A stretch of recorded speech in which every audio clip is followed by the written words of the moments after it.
खुलुमबाय बेयो बड'लेण्ड इंखं टेलिभिजन दिनै 27 जुलाइ 2021 मंगलबार खालि सानसेनि बरादखौ नोंथांमोननि खाथियाव लाबोदों आं सदानन्द दैमारिया।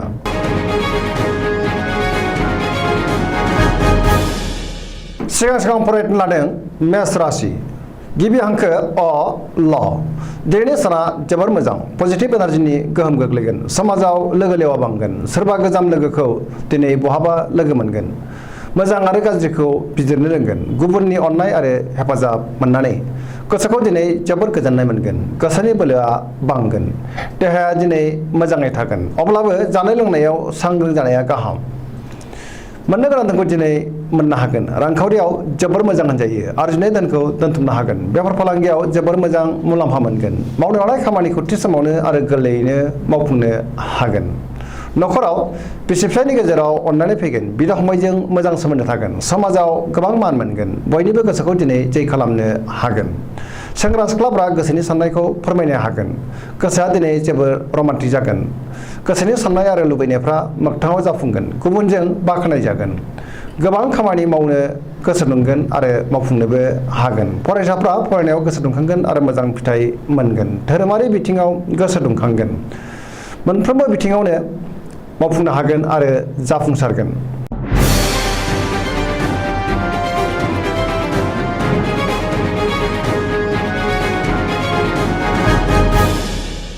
वृष राशि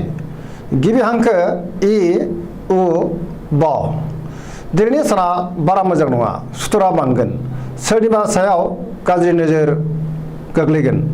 गोबां जेंनाजों मोगा मोगि जानांनो हागौ गुबुननि थाखाय खस्थ' मोननांगोन गोसोखौ दिनै जोबोर गुलाय गुजाय मोनगोन सोरनिबा सायाव गोबां रागा जोंफ्रांगोन मानिबा जाहोनाव खुद्रिगोन मावनो लानाय खामानिखौ थि समावनो अदेबानि मावफुंनो हागोन रांखावरियाव मोजां नाथाय नाङा फाङा खरसायाबो बांगोन बेफार फालांगियाव मोजां मुलाम्फा मोननो हागोन नखराव बिसि फिसायनि गेजेराव एना एनि फैनो हागौ गावजों गाव गोरोबनो रोंनाय नङा गोसोखौ दिनै हमथानाया गाहाम देहाया दिनै मोजाङै थागोन जायखि खामानि मावा मानो माबा नङा माबा मोनसे हेंथा फैनो हागौ सोरबा लोगोनिफ्राय हरखाबै गाज्रि खौरां मोननोबो हागौ सेंग्रा सिख्लाफ्रा गोसोखौ दिनै जोबोर आला खाला मोनगोन गोसोनि अहंखाराबो बांगोन फरायसाफ्रा फरायनायाव गोसो दुंगोन आरो मोजां फिथाइ मोनगोन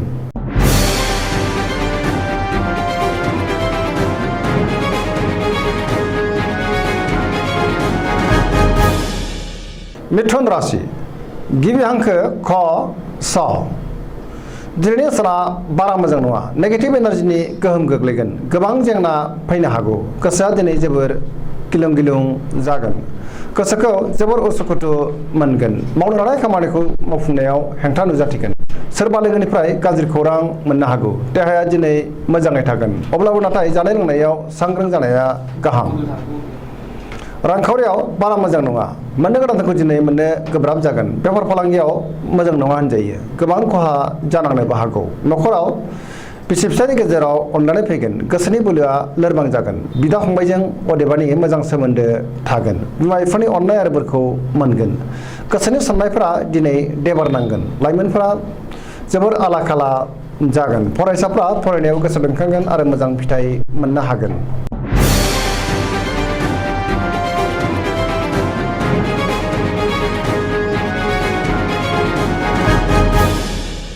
कर्कट राशि गिबि हांखो ड ड ह दिनैनि साना मोजां आरो गाज्रिनि गेजेरजों बाबेनलांगोन गोसोखौ जोबोर उरां फारां मोनगोन गोसोनि जिंगाया बांगोन गोजोननाय गैयै जागोन मावनो लानाय खामानिखौ थि समावनो मावफुंनो हागोन रांखावरियाव जोबोर मोजां मोननो गोनांखौ दिनै मोननो हागोन बेफार फालांगियाव जोबोर मोजां मुलाम्फा मोनगोन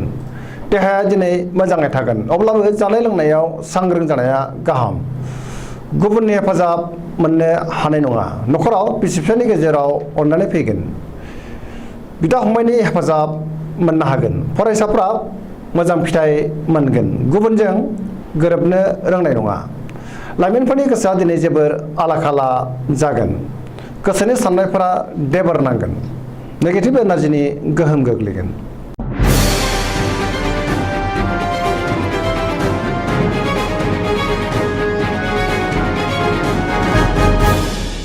सिंह राशि गिबि हांखो म ट दिनैनि साना बारा मोजां नङा सोरजोंबा थगायजानो हागौ गोसोनि बोलोआ लोरबां जागोन सोरबा गोजाम लोगोजों बहाबा लोगो मोनलायनो हागौ गोसोखौ दिनै जोबोर बेले बेजे मोनगोन जेरावबो आन्दायनांनोबो हागौ गोसोनि साननायफोरा देबार नांगोन मावनो लानाय खामानिखौ थि समावनो मावफुंनो हागोन रांखावरियाव जोबोर मोजां बेफार फालांगियावबो मोजां मुलाम्फा मोननो हागोन न'खराव अनलायनाय फैगोन गोबां गोदान खामानि मावनो गोसो दुंखांगोन नाथाय मावफुंनो हानाय नङा माबा मोनसे हेंथा नुजाथिगोन समाजाव मान मोनगोन न'खराव बिसि फिसायनि गेजेराव अनलायनाय फैगोन लाइमोनफोरा दिनै गोसोखौ जोबोर रमान्टिक मोनगोन आरो गावबा गावनि गोसोनि साननायखौ फोरमायलायनोबो हागोन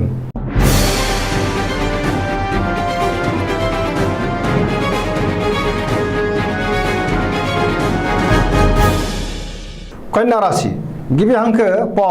ट दिनैनि साना जोबोर मोजां बयजोंबो बाख्नाय जागोन गोसोनि बोलोआ बांगोन माबा मोनसे बेसेन गोसा मुवा मोननो हागौ गोसोखौ दिनै जोबोर गोजोननाय मोनगोन सोरबा लोगोनिफ्राय मोजां खौरां मोनगोन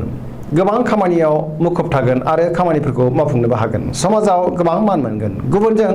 गोरोबनानै मोजां खामानि मावनो हागोन गुबुननि गोसोखौ दिनै गोरलैयैनो बोनो हागोन रांखावरियाव जोबोर मोजां होनजायो अब्लाबो नाथाय खरसायाबो बांगोन बेफार फालांगियाव जोबोर मोजां मुलाम्फा मोनगोन देहाया दिनै मोजाङै थागोन अब्लाबो जानाय लोंनायाव सांग्रां जानाया गाहाम न'खराव बिसि फिसायनि गेजेराव अननानै फैगोन बिदा फंबायजों मोजां सोमोन्दो थागोन बिमा बिफानि अननाय आरो बोरखौ मोनगोन मावनो लानाय खामानिखौ थि समावनो मावफुंनो हागोन सेंग्रा सिख्लाफ्रा दिनै गोसोखौ जोबोर रमान्टिक मोनगोन आरो गावबा गावनि गोसोनि साननायखौ फोरमायलायनोबो हागोन गुबुनजों मोजां सोमोन्दो लाखिनो रोंगोन गोसोनि साननाय आरो लुबैनायफ्रा मोगथाङाव जाफुंगोन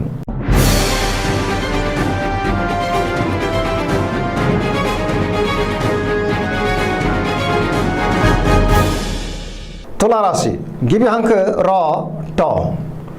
दिनैनि साना जोबोर मोजां सोरबा लोगोनिफ्राय मोजां खौरां मोनगोन गोसोनि बोलोआ बांगोन गोसोखौ दिनै जोबोर गोजोननाय मोनगोन गोसोनि साननाय आरो लुबैनायफ्रा मोगथाङाव जाफुंगोन मावनो लानाय खामानिखौ थि समावनो आरो गोरलैयैनो मावफुंनो हागोन देहायाबो दिनै मोजाङै थागोन रांखावरियाव जोबोर मोजां होनजायो मोननो गोनांखौ दिनै मोननो हागोन न'खराव बिसि फिसायनि गेजेराव अननानै फैगोन बिमा बिफानि अननाय आरो बोरखौ मोननो हागोन समाजाव मान मोनगोन बेफार फालांगियाव मोजां मुलाम्फा मोननो हागोन लोगोफोरनि हेफाजाब मोनगोन सोरबा आगुनि लोगोजों दिनै बहाबा लोगो मोनज्लायगोन सिगांनि आद्रा खामानिखौबो दिनै मावफुंनो हागोन लाइमोनफोरनि गोसोआ दिनै जोबोर रमान्टिक जागोन आरो गावबा गावनि गोसोनि साननायखौ फोरमायलायनोबो हागोन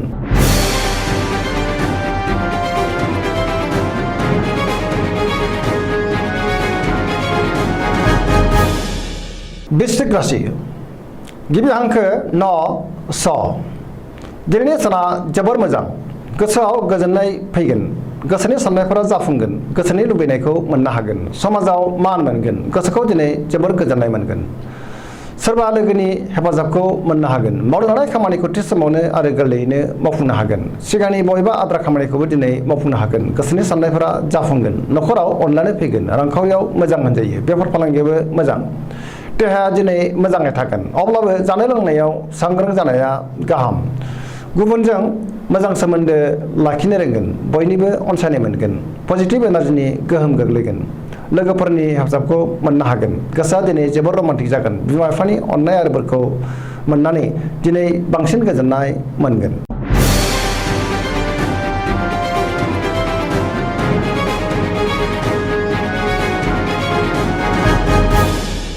धनु राशि गिबि हांखो ढ फ भ दिनैनि साना जोबोर मोजां गोसोखौ दिनै जोबोर गोजोननाय मोनगोन सोरबा लोगोनि हेफाजाब मोनगोन गोबां खामानि मावनो गोसो दुंखांगोन मावनो लानाय खामानिखौ थि समावनो आरो गोरलैयैनो मावफुंनो हागोन गोसोनि साननाय आरो लुबैनायफोरखौ मोनफुंगोन रांखावरियाव जोबोर मोजां होनजायो मोननो गोनांखौ दिनै मोननो हागोन आरजिनाय धोनखौ दोनथुमनो हागोन आयआ बांगोन बेफार फालांगियाव जोबोर मोजां मुलाम्फा मोनगोन समाजाव मान मोनगोन देहाया दिनै मोजाङै थागोन अब्लाबो नाथाय गोबां रोखोमनि जेंनाजों मोगा मोगि जानांनो हागौ न'खराव अननानै फैगोन फरायसाफ्रा फरायनायाव गोसो दुंखांगोन लाइमोनफोरा जोबोर रमान्टिक जागोन आरो गावबा गावनि गोसोनि साननायखौ फोरमायलायनोबो हागोन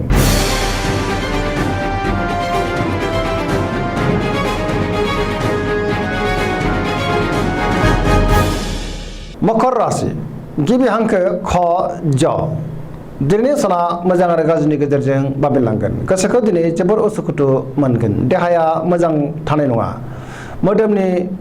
बबेबा खनायाव सानाय मोनगोन सानाय सुनाया बांगोन जानाय लोंनायाव सांग्रां जानाया गाहाम रांखावरियाव जोबोर मोजां मोननो गोनांखौ दिनै मोननो हागोन बेफार फालांगियाव जोबोर मोजां मुलाम्फा मोनगोन न'खराव अनलायनाय फैगोन गोसोनि बोलोआ अदेबानि बांगोन समाजाव मान मोनगोन सोरबा लोगोनिफ्राय हरखाबै मोजां खौरां फैनो हागौ गुबुननि गोसोखौ बोनो हागोन पजिटिभ एनार्जिनि गोहोम गोग्लैगोन लाइमोनफोरनि गोसोआ जोबोर रमान्टिक जागोन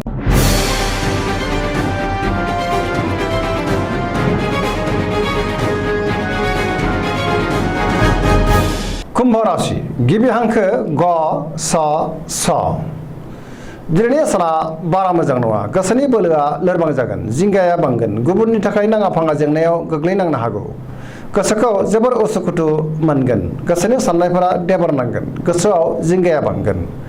गोबां मोजां खाबुफोरा आखाइनिफ्राय बारग'लांनो हागौ गोसोआ दिनै गोजोननाय गैयै जागोन मावनो लानाय खामानिखौ मावफुंनो गोब्राब जागोन समाजाव मान मोननो हागोन रांखावरियाव मोजां नाथाय खरसायाबो बांगोन बेफार फालांगियाव मोजां मुलाम्फा मोननो हागोन देहाया मोजाङै थागोन न'खराव बिसि फिसायनि गेजेराव अननानै फैगोन सोरबा लोगोनिफ्राय हरखाबै गाज्रि खौरां फैनो हागौ गोसोनि साननायफोरा जाफुंनाय नङा आरो गोसोनि साननाया देबोरबो नांगोन सेंग्रा सिख्लाफ्रा जोबोर रमान्टिक जागोन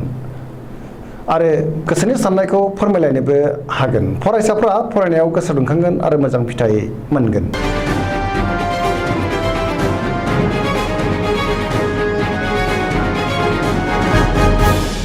मीन राशि गिबि हांखो ड स दिनैनि साना जोबोर मोजां गोसोनि साननायफोरा जाफुंगोन जेरावबो देरहासार जागोन गोसोखौ दिनै जोबोर गोजोननाय मोनगोन गुबुननि हेफाजाब मोनगोन गोसोनि बोलोआ बांगोन गावनि गोसोनि साननायखौ गुबुननो फोरमायनोबो हागोन देहाया दिनै मोजाङै थागोन अब्लाबो जानाय लोंनायाव सांग्रां जानाया गाहाम रांखावरियाव जोबोर मोजां होनजायो आरजिनाय धोनखौ दोनथुमनो हागोन मोननो गोनांखौ दिनै मोननो हागोन बेफार फालांगियाव गोबां मुलाम्फा मोनगोन न'खराव अनलायनाय फैगोन मावनो लानाय खामानिखौ थि समावनो मावफुंनो हागोन जायखि खामानि मावा मानो दिनै मोजाङैनो मावफुंनो हागोन आरो जेरावबो जाफुंसारगोन लाइमोनफोरनि गोसोआ दिनै जोबोर रमान्टिक जागोन आरो गावनि गोसोनि साननायखौ फोरमायलायनोबो हागोन फरायसाफ्रा फरायनायाव गोसो दुंखांगोन आरो मोजां फिथाइ मोनगोन पजिटिभ एनार्जिनि गोहोम गोग्लैगोन सरासनस्रायै दिनै साना जोबोर मोजां आरो मोजाङैनो बारग'लांगोन दिनैनि राशि फरायनाया एसेनोसै जोबनायाव बेखौनो खावलायो जाहाथे नोंथांमोना सानफ्रामबो जोंनि बे बड'लेण्ड इंखं टेलिभिजनखौ नायबाय थायो आरो साबस्क्राइब खालामो एसेनोसै गोजोन्थों